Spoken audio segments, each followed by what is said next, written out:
bra Peter ger sig på det här. Kom igen då Peter. Kom igen då. Ja. Och det går bra. Det är inte dumt ut alls.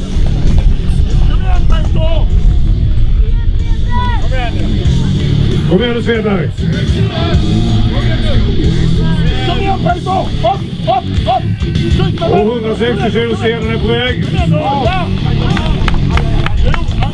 Och Peter har lite problem. Kan ni motivera honom att fortsätta nu?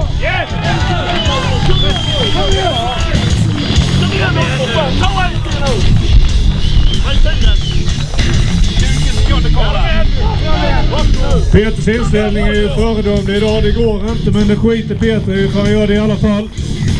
Kom igen nu då!